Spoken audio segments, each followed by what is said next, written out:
first 3 chapters of Genesis are not actual history, and this is one of the clear signs that the person is in error. He doesn't believe that first 3 chapters of Genesis are history. I believe it's history, but they didn't believe. They didn't believe in the literal interpretation of the Word of God. They didn't believe in the resurrection of God. They didn't believe, you know,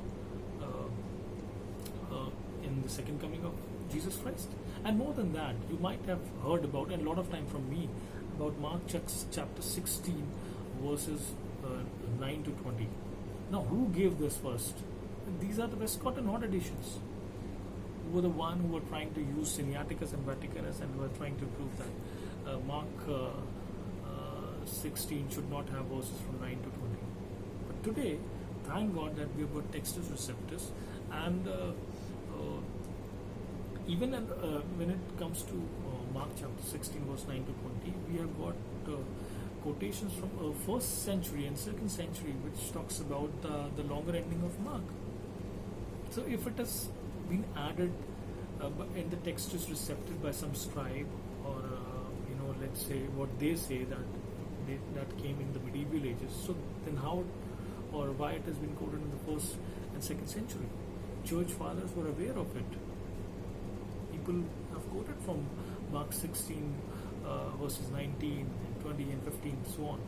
They were quite aware, and it's in complete comparison with the text when it comes to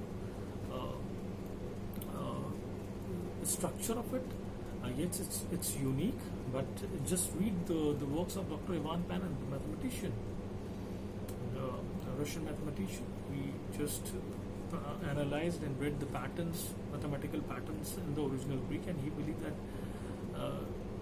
this is not the work of any human person. This is work of the Holy Spirit, because it has so many complex things like number of nouns, number of words, number of unique words, all are divisible by 7. Just read it. He has given a synopsis of 64 different patterns divisible of 7s in this chapter of Mark, chapter 16, verses 9 to 20. And that work, till to this day, right from the 19th century till to this day, is unchallenged. So I believe that Bible, whatever we have today, it's because of God's intervention, divine intervention, and these 66 books are integral part and design of a divine plan. And one common objection people have is of Alexis, that when the Dead Sea Scrolls were found, and they match the Dead Sea Scrolls, for example, they match the present day Hebrew text or the Old Testament we have. It's fantastic. I'm not saying that they changed it. I'm just trying to say that they were aware of these messianic prophecies, so they were trying to replace with the words with synonyms where they can put less emphasis on the prophecies regarding Messiah. This is what I'm trying to say. In Dead Sea Scrolls, we have got additional books also. I was watching a debate of a Muslim scholar. He was saying that in Dead Sea Scrolls you also have Apocrypha, you also have other books. So will you accept that that is also a part of the canon? But first of all, if Ashish Man dies today, he doesn't have just a collection of a lot of Bibles. He also has a collection of books as well as comics. I'm a very comic lover person. I also have different comics. So will that prove that I'm not a Christian? Will that prove that I don't love Bible? What it has to do? People were aware of the fact that when Romans were attacking Israel, they waited for so long, a couple of months and years. They waited and they seized Jerusalem, and people can see that. And Christians in that time went and hid these manuscripts. Thank God for them. And because of that, we have manuscripts today. So this is my point, is that they took pain, so that we can have these manuscripts and we can be sure about our salvation. And more than that, Acts 12, book of Acts chapter 12 mentions about the execution of James, which was historically done in AD 62. It's very unique. It is a proof that book of Acts, but it does not mention the execution of Paul. It does mention the several house arrest of Paul when he was in Rome, but it does not mention the execution of Paul. And so we assume that somewhere it was written before 70 AD and after 62 AD, between 62 AD till 70 AD, must have. But before 70 AD, because we have a destruction of Jerusalem in 70 AD by Titus, and Roman persecution under Emperor Nero. We have persecution of Nero in 64 AD. So, and we also have Jewish revolt in 66 AD. But Book of Acts does not mention it. Book of Acts does not mention it just mentions the execution of James, the brother of Jesus, in Acts 12, but it does not mention the execution of Paul or Nero's persecution or destruction of Jerusalem by Romans. It does not mention it, so it must have been written before it. So, and we do have fragments of which I didn't get much opportunity to talk about, the fragments and the manuscripts or the papyrus.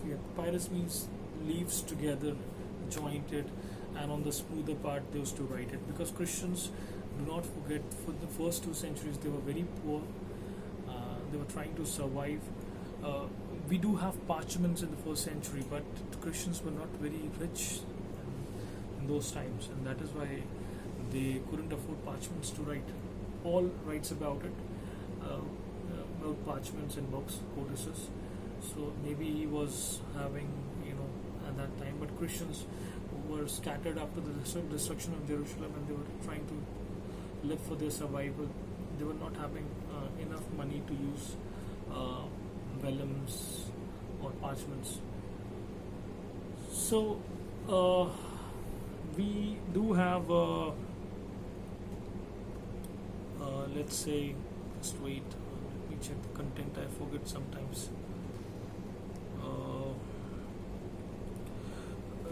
We have a fragment called 7Q5. It's a Qumran fragment found in Qumran cave, and the excavations were done in 1947. The people, dated it to be before 68 AD, even before the destruction of Jerusalem.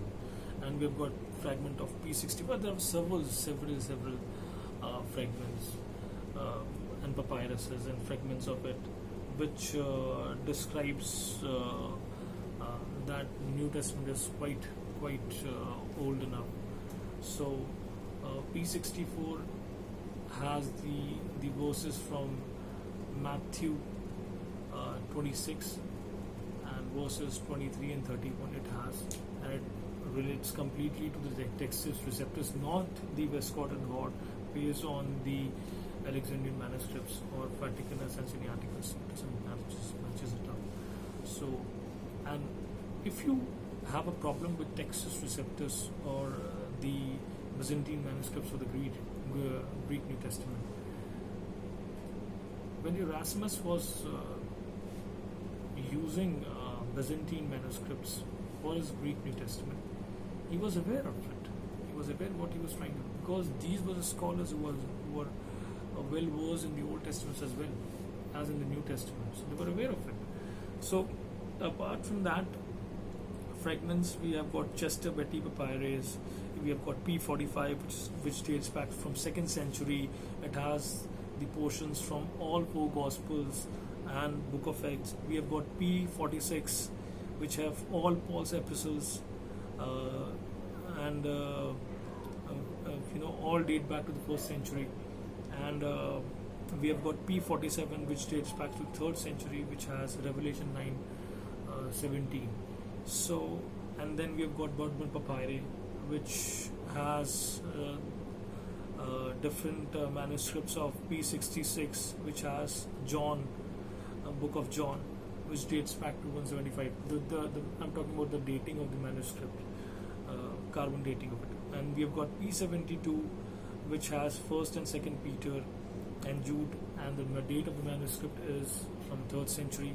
And we have got P75, which has a large part of Luke chapter 3 and John chapter 15, and this also dates back to 200 AD. Now, when you compare with other ancient work, like let's say Homer's Iliad, we have got only 1600 manuscript of it, and the text which was written and the manuscript which came into existence, the gap is 1000 years old.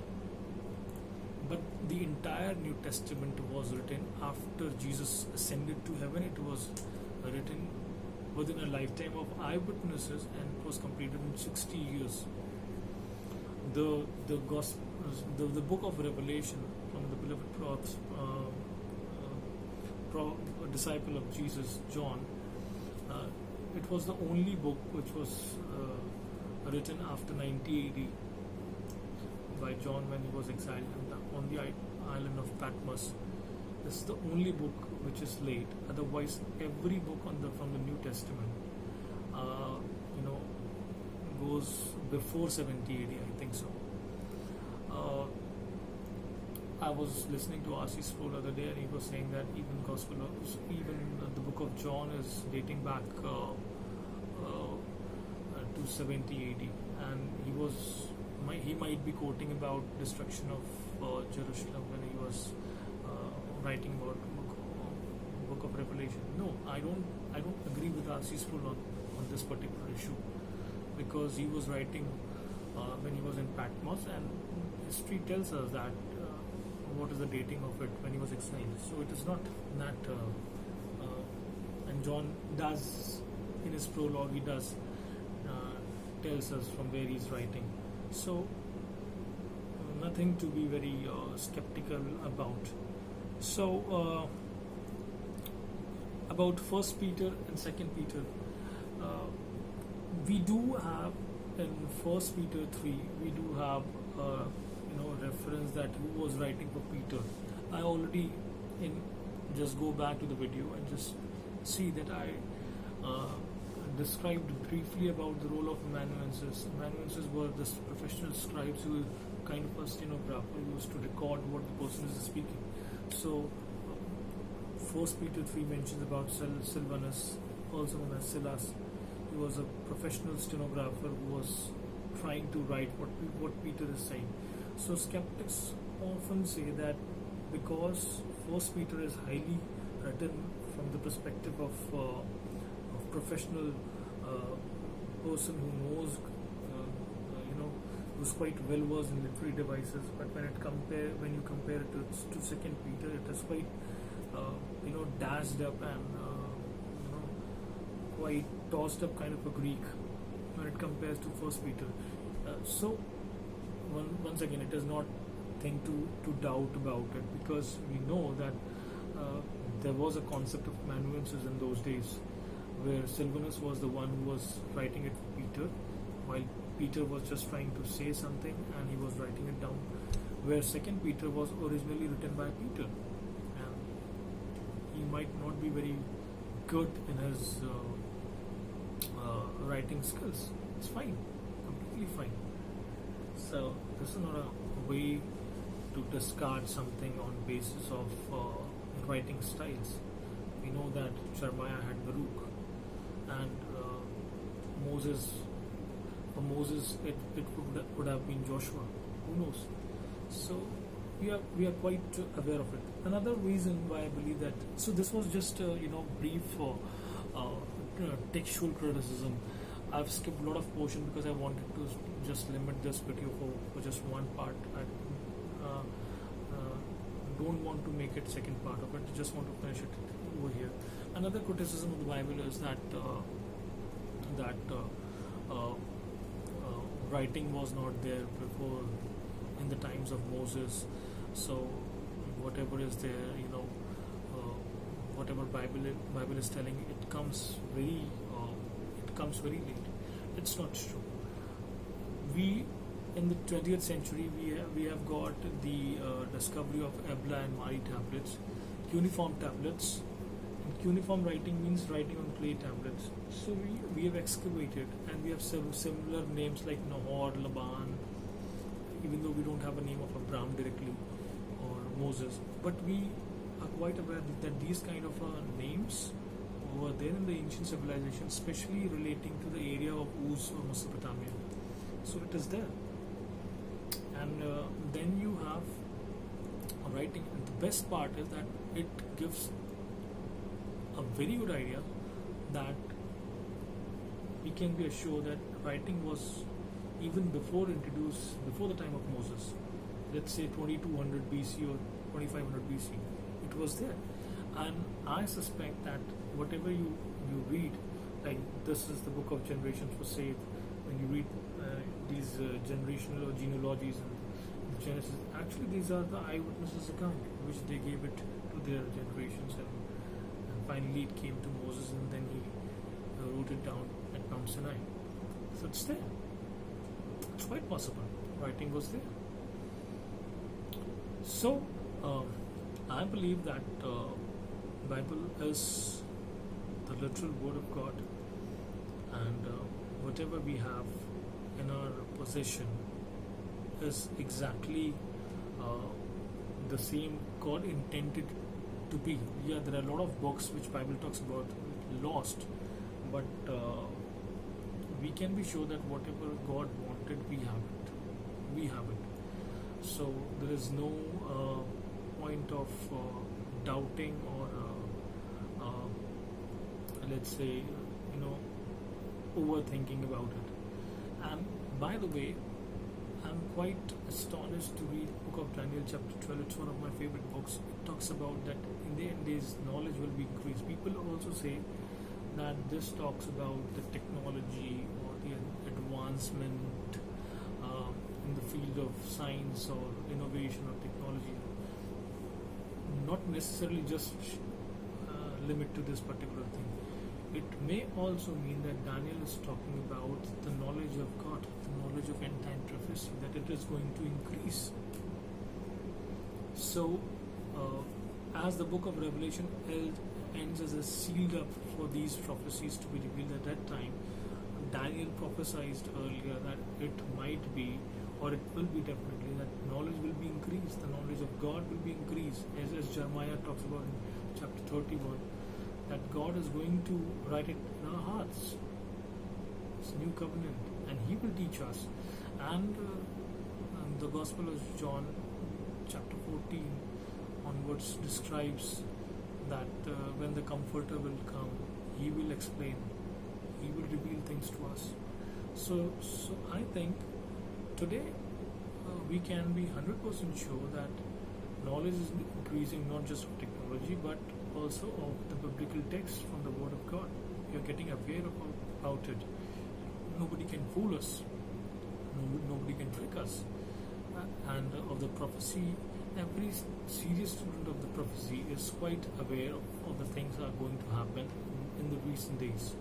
We are quite aware of it. If you are a sincere student of the Word of God, you should be, and you must know the end time prophecy. And I think when I'll make videos in the upcoming days, I'm going to start a series on end time prophecy as well. So today it was just an brief introduction about the